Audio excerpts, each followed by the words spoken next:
I know exactly who has donated to Donald Trump's ballroom at the White House, and I want you to know too, because I think it's important that the American people know exactly who is currying favor to this White House, to this administration at this moment in time.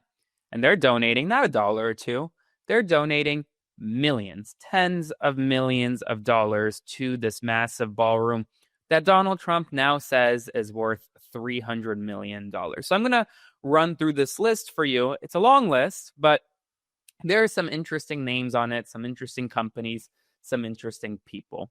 It starts off at the top. Altera Group Incorporated.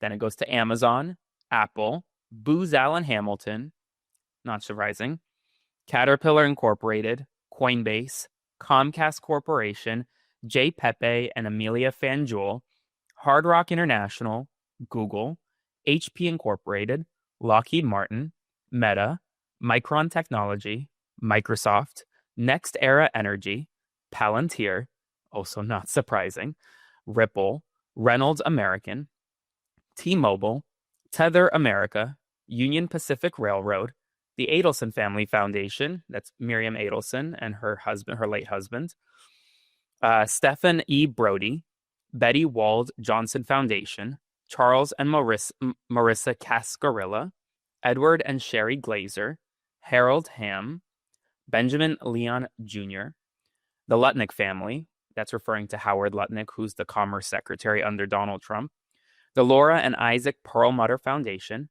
Stephen A. Schwarzman, Konstantin Sokolov, Kelly Loeffler, who's the current administrator for the Small Business Association or administration, along with her husband, Jeff Sprecher, Paolo Tiramini, and the final two names on the list are Cameron Winklevoss and Tyler Winklevoss. So that's the full name. It's about 40 or so, 40, 50 or so names.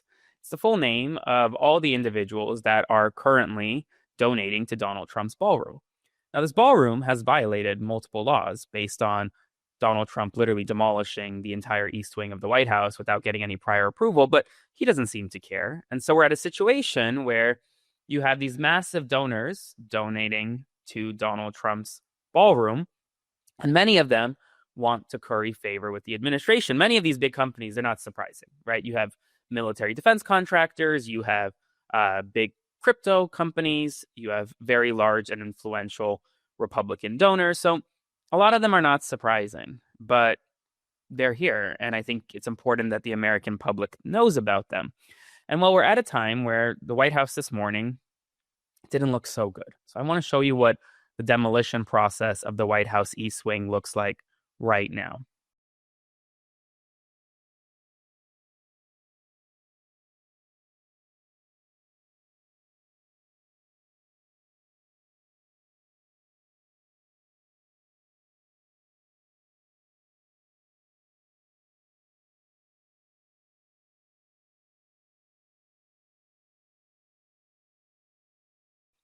As you can see, it's pretty much completely demolished. It's really not going anywhere. And it's not just this small section of the East Wing, it's actually almost the entire East Wing, and it's only going to get worse in terms of the demolition. And if you look at what this White House is supposed to look like, Donald Trump was waving around yesterday renderings of the new ballroom, and it's apparently all in gold. So I want you to look at this. The ballroom. I think there'll be nothing like it. And it's being paid for 100% by me and some friends of mine, donors to it. The government's paying absolutely nothing. We're also working with the military on it because they want to make sure everything's perfect. And the military is very much involved in this. They want to make sure everything is absolutely beautiful. You can see the kind of interiors that we're talking about. That's an interior of the ballroom. And it's the highest level. And you see it goes beautifully with the White House. I mean, the mix is beautiful. So over the years, many presidents have made changes. This obviously would be the biggest change, but this was something they've wanted for at least 150 years. It's all gold everything, kind of like Mar-a-Lago, what Mar-a-Lago looks like. And also, it's drawn comparisons to a ballroom that's been built inside the Kremlin because the Russian president and Russian presidents of past have really been enamored with these big gold ballrooms as well. So he's building a similar entirely gold ballroom that's worth Not 200 million, not 250 million, now $300 million. Now, it's not going to be taxpayer dollars, but it will be from these donors.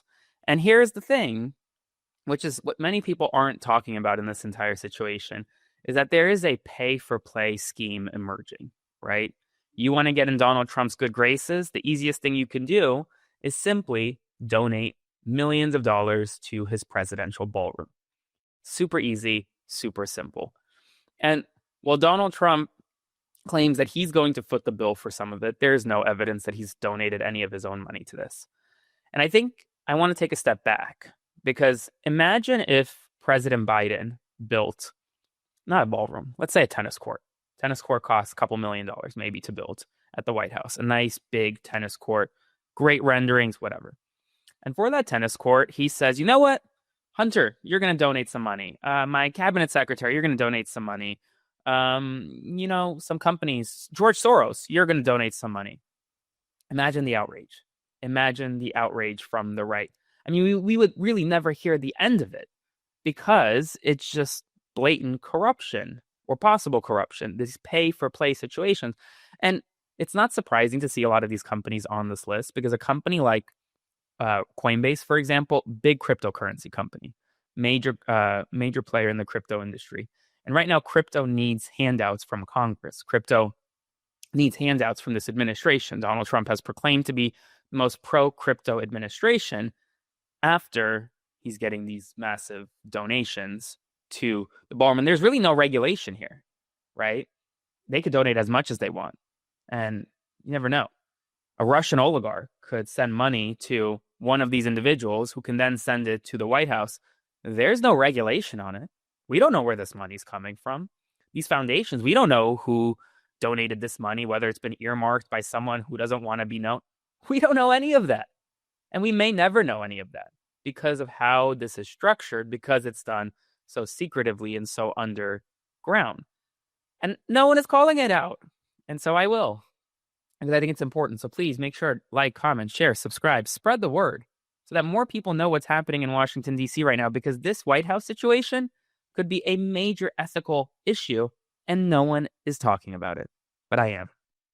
Hey folks, Aaron Parnas here. Thank you so much for watching The Parnas Perspective. Please consider subscribing to support our work as we grow this independent news media entity into something that rivals mainstream every single day. Thanks so much, and I'll see you soon.